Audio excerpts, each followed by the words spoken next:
आज हम लोग डिस्कस करेंगे लिवर की ओस्पी को। लिवर में आप देखिए आपके पास दो लोब होते हैं, ठीक है। एक आपका है लेफ़्ट लोब और एक आपके पास होता है राइट लोब। अब लेफ़्ट और राइट लोब में आप कैसे फ़र्क करोगे? जो राइट लोब है ना उसका साइज़ ज़्यादा होता है, लेफ़्ट लोब उसके कंपैरेटिवली आपके पास छोटा होता है। ठीक हो गया, right lobe and this is left lobe. अब दो आपके पास सरफेसेस हैं, ये जो आपको नज़र आ रही है ये आपकी सारी सरफेस है, इसकी एंटीरियर सरफेस। एंटीरियर सरफेस को डायफ्रैग्मेटिक सरफेस भी कहते हैं, ठीक है। और ये जो आपको सारी सरफेस नज़र आ रही है this is it's posterior surface या फिर विज़रल सरफेस, ठीक है। पोस्टीरियर या विज़रल सरफेस, एंटीरियर या diaphragmatic surface.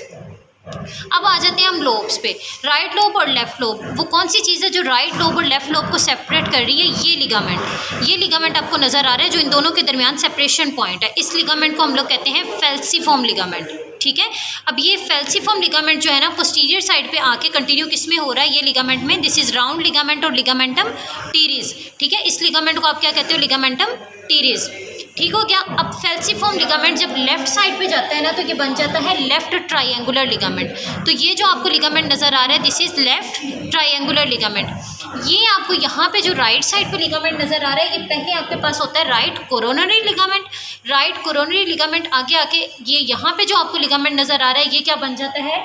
Right triangular ligament, ठीक है। जैसे ट्रायंगुलर शेप्ड में right triangular ligament. Falciform ligament, ligamentum teres जो नीचे आके बन रहा है, ठीक है, पोस्टीरियर साइड पे जाके। Left triangular ligament, right coronary ligament और फिर राइट ट्रायंगुलर लिगामेंट, ठीक हो गया।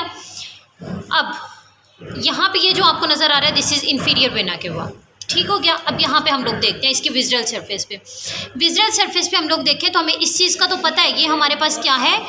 राउंड लिगामेंट या लिगामेंटम टीरीज। ये जो ग्रीन में आपको नज़र आ रहा है दिस इज़ गॉल ब्लैडर, ठीक है। ये गॉल ब्लैडर है, ये आपके पास है इंफीरियर वेना केवा, ठीक हो गया।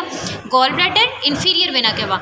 ये आपके पास जो इतना बड़ा आपको इंप्रेशन नज़र आ रहा है this impression is gastric impression, ठीक है। गैस्ट्रिक इंप्रेशन फॉर स्टमक, ठीक हो गया। अब हम लोग आ जाते हैं इस साइड पे। यहाँ पे ये जो आपको इंप्रेशन नज़र आ रहा है दिस इज़ रीनल इंप्रेशन, ठीक है। रीनल इंप्रेशन किडनी के लिए। और इसके ऊपर ये जो इंप्रेशन है this is supra renal impression. Supra renal impression और रीनल इंप्रेशन, ठीक हो गया। अब रीनल इंप्रेशन, ये आपके पास जो इंप्रेशन आपको नज़र आ रहा है this is colic impression, colic impression, ठीक हो गया। ये आपके पास है duodenal impression. I am repeating, gastric impression, renal impression, supra renal impression, ये आपके पास आ जाता है ये ड्यूडेनल इंप्रेशन और ये कॉलिक इंप्रेशन, ठीक है। फिर ये गॉल ब्लैडर, गॉल ब्लैडर और ये लिगामेंटम टीरीज। गॉल ब्लैडर और लिगामेंटम टीरीज के दरमियान में आपके पास आ जाता है क्वाड्रेट लोब। तो ये जो आपको लिवर का लोब नज़र आ रहा है दिस इज़ क्वाड्रेट लोब, ठीक हो गया। अब ये है बच्चों आपके पास इंफीरियर वेना केवा और ये लिगामेंट जो आपके पास नज़र आ रहा है आपको दिस इज़ लिगामेंटम विनोसम, ठीक हो गया। इंफीरियर वेना केवा और लिगामेंटम विनोसम के दरमियान ये जो लोब है दिस इज़ कॉर्डेट लोब, ठीक है। ये कॉर्डेट लोब है आपका, ये क्वाड्रेट लोब है। लिगामेंटम टीरीज है, गॉल ब्लैडर है, ये आपके पास है गैस्ट्रिक इंप्रेशन, ये आपके पास आ जाता है कॉलिक, रीनल, सुप्रा रीनल और ड्यूडेनल इंप्रेशन। अब ये जो आपको स्ट्रक्चर नज़र आ रहे हैं दिस इज़ पोर्टा हेपेटिस। पोर्टा हेपेटिस में हमारे पास कौन कौन सी चीज़ें आ जाती हैं? ये आपके पास आ जाती है पोर्टल वेन, देन बच्चों आ जाती है पोर्टल आपके पास हेपेटिक आर्टरी और फिर हेपेटिक डक्ट, ठीक है। पोर्टल वेन, हेपेटिक आर्टरी और हेपेटिक डक्ट, ये तीनों चीज़ें मिलकर क्या बना देती हैं?